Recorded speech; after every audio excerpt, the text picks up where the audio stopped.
c'est un peintre anglais d'un genre un peu particulier. Sur ses toiles, ni homme ni bête, mais des ombres, des ruines, des fantômes qu'il traque seul, des semaines durant, sur l'ancien champ de bataille de Verdun. Comme vous pouvez le voir, nous sommes devant un abri d'infanterie, appelé DV2 parce qu'il est situé entre Douaumont et Vaux. Et là, on peut vraiment mesurer l'immense pouvoir qui a été mis en œuvre pour le détruire.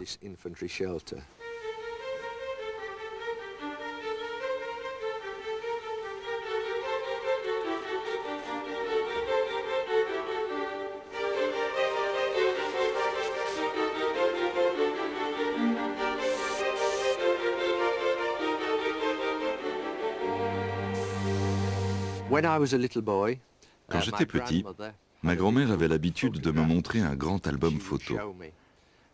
Et dans cet album, il y avait des photos de ses frères qui avaient combattu pendant la Première Guerre mondiale. Elle avait 3 frères et tous ont survécu. Mais elle avait également 4 cousins et tous sont morts pendant cette guerre.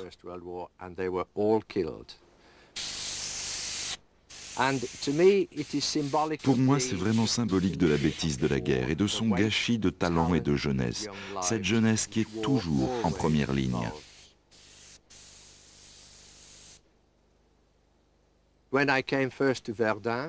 La première fois que je suis venu à Verdun, j'ai été très ému parce que les vestiges de la guerre ont été conservés par la forêt.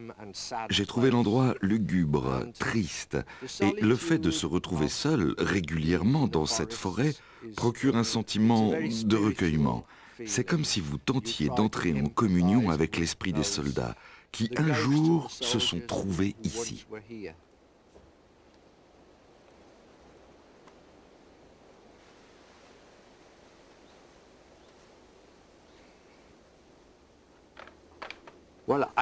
En fait, je peins pour apporter ma contribution, pour que les gens n'oublient pas.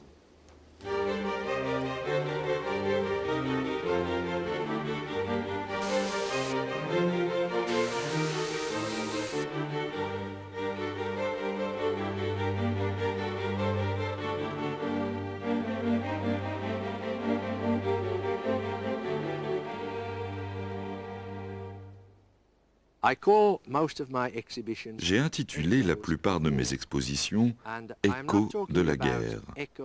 Et là, je ne veux pas parler de l'écho sonore, mais de ces échos d'émotion et de spiritualité que je ressens à chaque fois que j'entre dans cette forêt.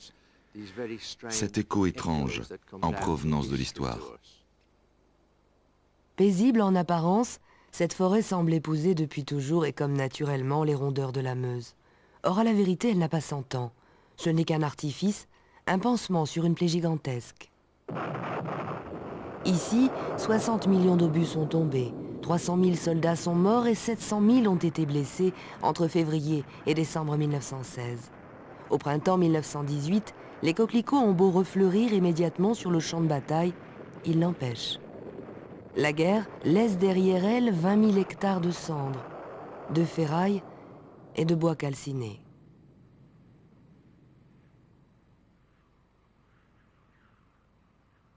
Alors que faire de ce que l'on a très vite appelé la zone rouge, ce paysage lunaire entièrement dévasté?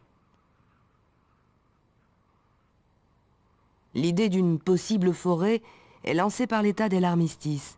Techniquement, on sait faire, car on a beaucoup boisé et reboisé la France au XIXe siècle. De plus, le pays a besoin de ce bois, la guerre en ayant consommé beaucoup. Reste alors l'essentiel, convaincre sans les froisser les très puissantes associations d'anciens combattants très divisées sur le sujet.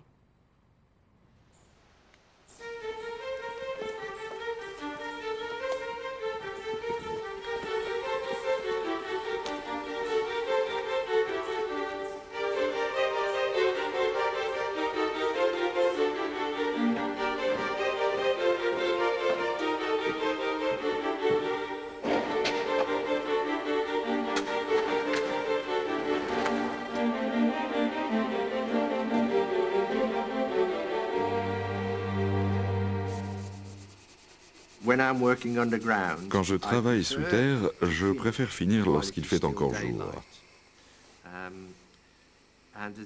Car alors, la forêt est encore amicale et accueillante quand je sors. Mais parfois, quand je travaille l'hiver, je suis tellement pris par ce que je fais que quand je sors, il fait déjà nuit et je suis obligé d'utiliser ma lampe pour retrouver mon chemin. À ce moment-là, la forêt n'est plus du tout amicale. Elle a l'air sinistre et dangereuse. Et vous savez, c'est facile de se perdre ici. Ça m'est arrivé une fois.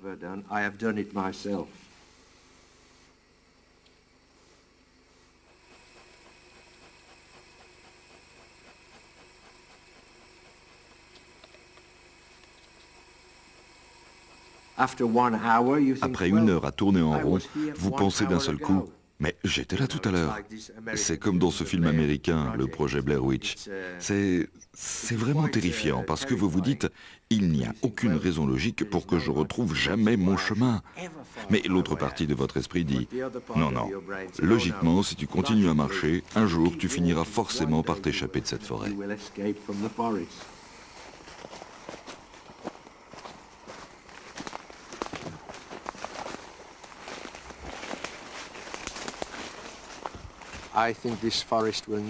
Je pense que cette forêt ne sera jamais comme les autres. Il y a trop de sang dans le sol, trop de fantômes. Trop de jeunes soldats sont morts ici et leurs fantômes continueront pour toujours à traverser cette forêt.